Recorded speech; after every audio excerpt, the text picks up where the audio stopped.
యెహోషువ గ్రంథము 2వ అధ్యాయం 1వ వచనం. కుమారుడైన యెహోషువ దేవుడు వారిని ఇద్దరు మనుషులను పిలిపించి, మీరు పోయి ఆ దేశమున ముఖ్యముగా ఎరుకోను చూడుడని వారితో చెప్పి వారిని రహస్యముగా పంపెను. వారు వెళ్ళి చాలండి. ఇక్కడ మనం చూసినట్లయితే ఇద్దరు వేగుల వారిని యెహోషువ ఇశ్రాయేలు జనాంగంలో నుండి ఆ యొర్దాను అవతల నుండి ఎక్కడ పంపిస్తున్నాడు? యెరికో ప్రాంతానికి పంపిస్తూ ఉన్నాడు. ఆ కాలంలో ట్రాన్స్పోర్ట్ సదుపాయం ఏమీ లేదండి. మరి ఇద్దరు వ్యక్తులు ఎలా వెళ్ళాలి చెప్పాలి మీరు. ఈ ఇద్దరు వ్యక్తులు వేగుల వారు ఎలా వెళ్ళాలంట? మూడవ కంటికి కనబడకుండా, అంటే మరొక వ్యక్తికి కనబడకుండా చీకటి స్థలాల్లో రాత్రి వేళల్లో వారు ప్రయాణం సాగించుకుంటూ యెరికో పట్టణంలోకి వారు ప్రవేశించాలి. దేవునికి స్తోత్రం కలుగును గాక. చూడండి, ఇద్దరు వ్యక్తులు కానీ మనం ధ్యానం చేసినట్లయితే కనుక 30 లక్షల మంది జనాంగంలో ఇద్దరు మాత్రమే యెహోషువకి దొరికారంట. ఎవరాలు? నమ్మకస్తులైన వారు. చెప్తారు ఈ మాట. నమ్మకస్తులైన వారు. ఆ ఇద్దరు కూడా యోగ్యమైన వారు, ఏ పనైనా సరే నమ్మకముగా వారు చెయ్యగలిగిన వారు. అందుకనే యెహోషువ వారిద్దరికీ కూడా ఒక బాధ్యత అప్పగించి, మీరు వెళ్ళి యెరికో పట్టణమును చూచి రావాలి. దేవునికి స్తోత్రం కలుగును గాక. యెహోషువ ఇద్దరిని కూడా నమ్మకపోయి ఉన్నట్లయితే అక్కడి నుంచి యెహోషువ ఇద్దరు వ్యక్తుల్ని యెరికో పంపించేవాడండి. ఎవరైనా మనం నమ్మవని కూడా మనం ఏం చేస్తాము? బాధ్యత అప్పగిస్తాం కదా. అలాగే యెహోషువ కూడా ఆ ఇద్దరు వ్యక్తులను నమ్మాడు కనుకనే అక్కడి నుంచి పంపించాడు. వారు కూడా నమ్మకముగా తమ నాయకుడు చెప్పిన పనిని బాధ్యతాయుతంగా వారు జరిగించారంట. దేవునికి స్తోత్రం కలుగును గాక.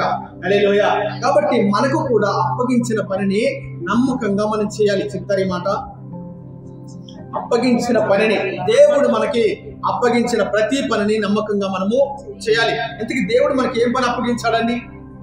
దేవుడు ఏమైనా మన పని అప్పగించాడా? ఏమనండి, దేవుడు నాకు ఏ పని కూడా ఇప్పటి వరకు అప్పగించలేదండి అని అంటారండి. చెప్పాలి. ఒక సంఘంలో ఉన్నప్పుడు, సంఘంలో ఎదుగుతున్నప్పుడు, సంఘ సహవాసంలో బలపడుతూ ఉన్నప్పుడు దేవుడు ఏదైనా ఒక చిన్న బాధ్యత కానీ ఒక చిన్న పని కానీ మనకు అప్పగించినప్పుడు ఆ పనిని మనం నమ్మకముగా యథార్థముగా మనం చేసేవారిగానే మనం ఉండాలి. దేవునికి స్తోత్రం కలుగును గాక. ఈ సంఘంలో ఏ పనైనా, ఎంత చిన్న పనైనా సరే దాన్ని మనము వేగుల వారి వలె, ఆ ఇద్దరు వ్యక్తుల వలె నమ్మకముగా ప్రతి పనిని కూడా మనం ఏం చేయాలంట? చేసి ముగించే వారిగా మనం ఉండాలి. అప్పుడు దేవుడు మనల్ని ఎంతగానో ఆశీర్వదిస్తాడు, దీవిస్తాడండి.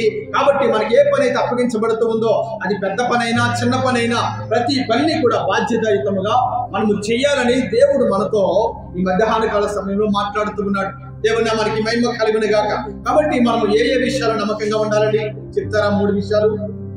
ఏ విషయాలు నమ్మకంగా ఉండాలి?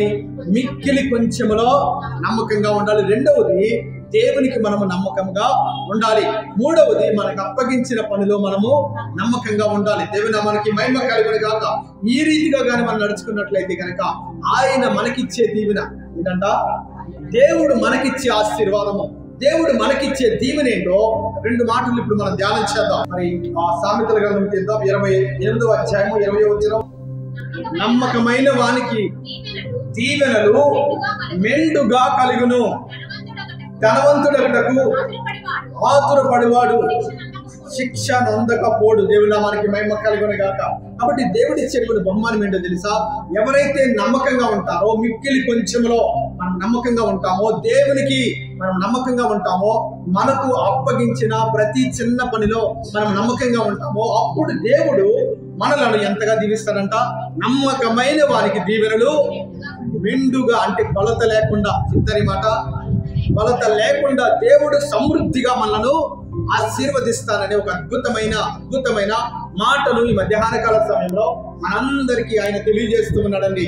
దేవుని నామానికి మహిమ కలుగును గాక.